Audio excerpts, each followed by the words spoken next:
Welcome back to Politics Tonight, everyone. Thank you so much for staying with us. Tonight, we're discussing the new guidelines by the Central Bank of Nigeria as the Apex Bank raises capital base for mega banks to 500 billion naira.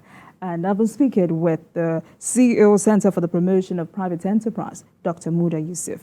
Dr. Yusuf, thanks a lot for staying with us. Thank you. Now, let's talk about the naira. It's been doing well in the past few days. But the CBN reported that $1.5 billion forex inflow in the past few days. How much impact can this have on our economy? Well, the impact will be significant. And not so much because of the amount, but because of the signaling and because of the kind of confidence that it will generate, and it's already generating. Because some of the actions of economic actors are driven not so much by the reality of the moment, they are driven by expectations. When you expect that things will get worse, there's a way you behave.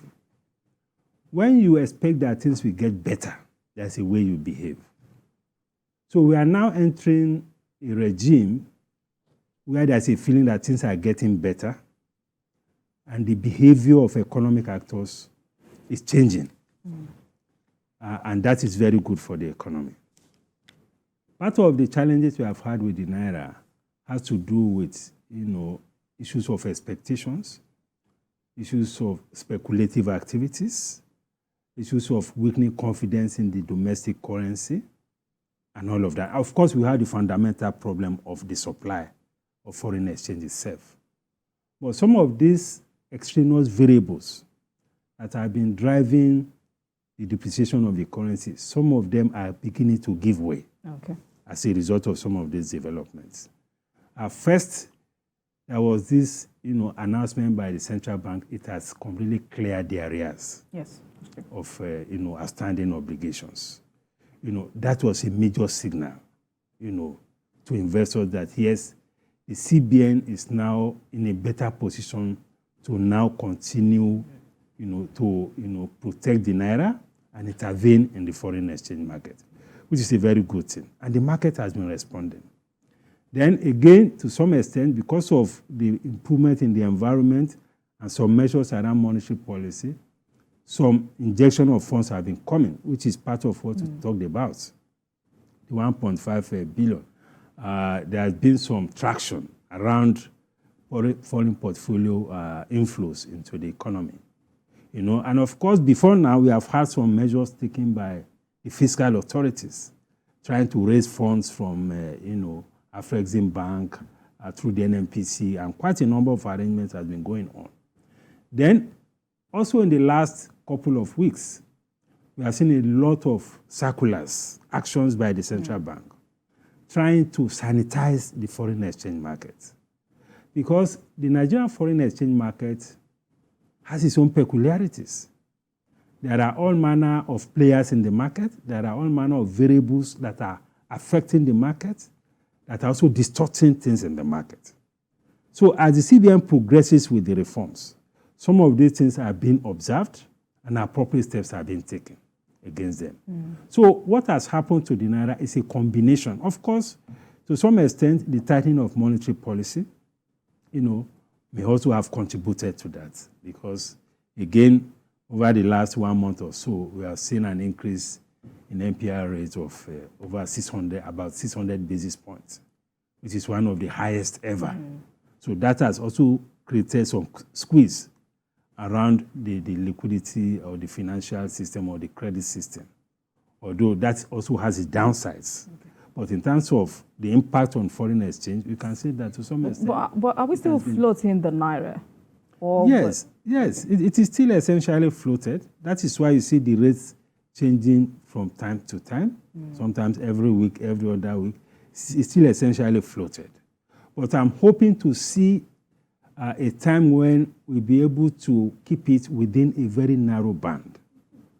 Because volatility in the exchange rate is also not something that is good for any economy. That's true. Although the capacity to keep it within a band, again, depends on your reserves. But whatever it is it is not a good thing to see the exchange rate fluctuating, so frequently. It doesn't also give confidence for the economy.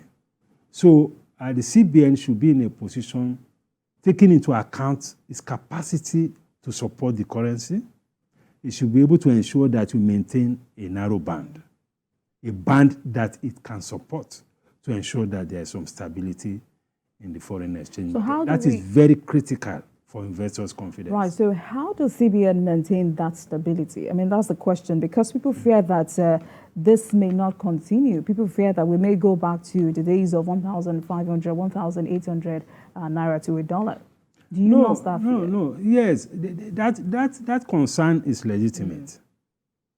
But again, I have a feeling that we have gone past the worst of scenarios as far as this is concerned. Now, the burden of clearing the backlog has been removed. So that burden is out of it. That was a major factor. It was a major factor. That has been removed. So the CBN is now in a better position to intervene, because it's not as if the economy is not earning any dollars at all. But it's just because the dollars we are earning first has been severely encumbered. And second, there are too much of obligations that are standing that the CBN needed to clear. Now that we are getting out of that, the CBN is in a much better position to be able to support the currency. That is one. Secondly, we are seeing prospects of reduction in the importation of petroleum products. Because the importation of petroleum products is also exerting a major pressure of demand on the foreign exchange. If you're able to make progress with that, and we are beginning to see some progress, both with the Dangote refinery and the Port Harcourt refinery. If the momentum is sustained, then we are also likely to see much lesser pressure. Now, the CBN has taken some steps around the pricing or the exchange rate regime itself, liberalizing the inflows, willing buyer, willing seller, and all of that. That is also inspiring a lot more confidence, allowing people to bring in their currencies, their foreign exchange freely. That is also good for the economy. So if you look at all of that, I have a sense that this trajectory of at least ensuring that we stabilize the currency is maintained, although I'm not a fan of continuous tightening of monetary policy, because a lot of tightening has taken place, and we need to also be careful not to suffocate the real sector of the economy. Because there are still some elements in the economy that are also depending on credit financing from the banks. There are still investors that are owing the banks. So if you continuously hike interest rates, you'll be putting a lot of pressure on them. So I think the CBN needs to slow down on that, while we expect the fiscal authorities to support the monetary policy to ensure that we maintain or we sustain the current trajectory. And the way to do that is some of the things I've mentioned. Right. We need to support those who are in the oil and gas sector to ensure that we do more refining. We need to support those who are in the export sector, because there are still a whole lot of complaints about export logistics. Between the MPA, documentation, the A2 call-up, access to the port, all sorts of problems, because the exporters are complaining a great deal. We need to see how we also deal with that. So there's a whole lot that needs to happen also on the fiscal side, on the regulatory side, to complement what is happening. We should not disproportionately depend on monetary policy alone to sustain this. But on the whole, I think we're on track, and the prospects are bright that this is sustainable. All right, Dr. Yusuf, there's been a lot of confusion related to my next question. I mean, personally, I want to know the truth. Do BDC operators have any positive role to play in the stability of our currency? I mean, just some weeks ago, the president of the association urged the Central Bank of Nigeria to tap into the strength and network of BDC operators to strengthen the naira. Is there any truth in it? No, they have a role to play. They have a role to play in the sense that the BDCs are the ones that are interfacing with the retail end of the market. Okay. If you need 1,000, 2,000, why must you be going to the bank for that? You know, just as you have in the structure of our banks. We are just talking about recapitalization. You have the mega banks, you have those that will be national banks, you have the regional banks, you have non-interest banking, you have microfinance banks. These are segmentation in terms of the capacity to provide service and the capacity to interface with different segments of the economy. So the BDCs, I think, have a role to play in servicing the retail end of the economy. I mean, the SMEs are doing a whole lot in this economy. The informal economy is doing a whole lot in this economy. These are the people that interface with the businesses. So we really cannot do without them. We need them. I think it's not as if we can't do without them, but they have a value that they are bringing to the table as far as the economy is concerned. What is important is to ensure proper regulatory framework. And that is what I think informed the pruning down of the number, you know, by the central bank recently. You know, it was pruned down, you know, drastically. But I believe that because of the structure of the economy, because of the number of SMEs and their role in the economy, because of the large informal economy that you have, they have a role to play. And for them, you know, they are very prompt. There's less documentation about their businesses, and you know how the kind of fast pace that people do business, particularly those who are in the trading, they don't have all the time.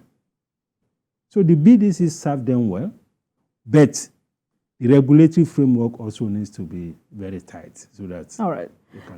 Let's talk about CBN's second MPC meeting. There was the combined 600 basis points increase of key interest rates is February 27 to 24.75%. Economists say this is the largest this economy has seen in 4 decades. Help us simplify this and its intended impact on the economy. Well, the whole idea of monetary policy tightening, which is what this is all about, is to reduce money supply, which we sometimes also call liquidity in the banking system. And the way it works is that if interest rate is high, the capacity to borrow or the incentive to borrow will be reduced.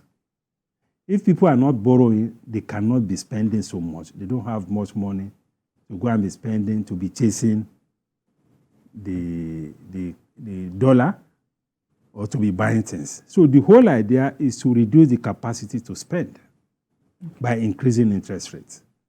That is the whole principle. But again, there's a limit to which we should push that so that we don't hurt the economy. Because we have, because we have dual objective. We have the objective of stabilizing the environment and bringing down inflation, which is what the CBN is doing. We also have the objective of ensuring that we support those who are in production to be able to increase their outputs, because if you increase outputs, you're also likely to moderate inflation. Because issues of inflation is about output growth, it's also about monetary growth. So from whichever angle you tackle it, you are likely to get almost the same results. So that balance is there. But the whole essence is to reduce the money supply in the economy and to reduce the capacity to spend. But now, if you look at the credit environment now, with the tightening of the monetary policy, lending rate to SMEs now will be close to 30%. Prime lending rate will be anywhere above 25%. Prime lending rate is the rate for the prime customers. The SMEs are generally regarded as a lot more risky. So they attract what we call the risk premium. Now, if you are taking a facility at 30%, what business can you do to be able to repay that kind of money? Is it manufacturing business that you want to do? Is it agric that you want to go and invest a fund of 30% and you think you can pay back? Is it solid minerals? Is it construction? Is it real estate? Is it aviation? Is it hospitality business? Is it even broadcasting? So if you look at all sectors of the economy, there's hardly any business that you can do where you can make a return of 30%. So in practical terms, what that is telling you is that if you belong to any of these sectors, you have no business going to the bank for money. Okay. Because there's no way you can. That cannot be the objective of monetary policy. The objective is not to shut out the players in the economy. Because the primary function of a banking system is lending. All other services are ancillary or are complementary. Yeah. So when you have a situation where, because of the nature of monetary policy, those who are supposed to borrow money from the bank cannot approach the bank, then there's an issue. But the good thing about this is that, and the CBN governor was very emphatic about it, he said this is going to be temporary. It's not going to be long drawn. And he said with emphasis that he's very much aware of the consequences of this for those who are business people. So that gladdened my heart. So because it's not something that you can sustain for long. You cannot afford to disconnect those who are investors in the economy from the banking system. Otherwise, what is banking for? Banking is not just for you to be charging commission on FX, on transfer of money, on text messages, on alert. That is not the core business of banking. And it's also interesting to hear you say we need to take caution at taking another shot at increasing this interest rates. Of course, we need to be careful. You cannot decouple the economy from the banking system. Because that is the whole essence of banking, right, which we call financial intermediation. That is the number one purpose of a bank. But if the interest rate has reached a threshold that people cannot approach the bank, then look at all the sectors. Which of the sector can give you a return of 30% or even 25%? You know, when you are dealing with all sorts of, macroeconomic headwinds, you have diesel. Diesel is now 1,004. You have the problem of transportation. We are still grappling with foreign exchange. Luckily, that one is coming down. Right. So, Dr. Yusuf, what's your take on the revised guidelines for the operations of IMTO? No, I think it's okay because the whole idea is to liberalize the system. Is to ensure that we have more incentives for foreign exchange to come in. Because what had happened in the past is that because of the nature of the regulatory environment around IMTOs, many people were not bringing money, foreign exchange, through those channels. What we are having is that guys will look for people abroad who need dollars. They do some exchange here in naira, and the transaction goes on like that. So that most of the transactions that are supposed to lead to an inflow of dollars into the economy are not coming. The transactions are done abroad. The naira payment is done here, which is not the kind of thing that you want for the economy.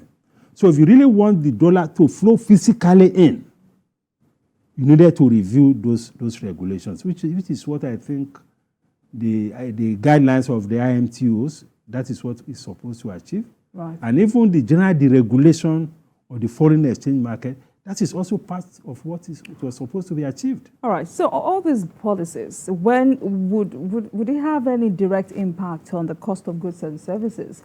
When do ordinary Nigerians start feeling the impact of this on what we buy in the markets? Well, normally there's a lag. There's a lag between policies and impact. But I expect that before long... I'm smiling because I'm not hearing that for the first time. No, there's always a lag because, things don't happen instantaneously. Imagine you are a distributor. You have stored your shop with products you bought at a particular price. Now the prices are coming down. You will not immediately begin to sell at the new price because you need to also sell what you have at the old price. Then gradually, when you replace your stock at a lower price, that is when you can now begin to sell at a lower price. So that is the way it is with many businesses. But what is important is for this momentum to be sustained, for the level of confidence to continue to increase, and gradually we begin to see an impact. But the good thing is that at least the optics, the direction, the signaling, and the direction generally are looking very positive. All right. Lastly, the president is set to announce a new minimum wage by May. What do you expect from this announcement? No, it has to, well, I cannot put a figure because I've heard Joe Ajaero talking about 1 million and all sorts of figures. But really, what we have now cannot be described as a living wage. That's true. Because, I mean, the prices of things have gone haywire. I've heard some people say about the fact that you cause inflation and all of that.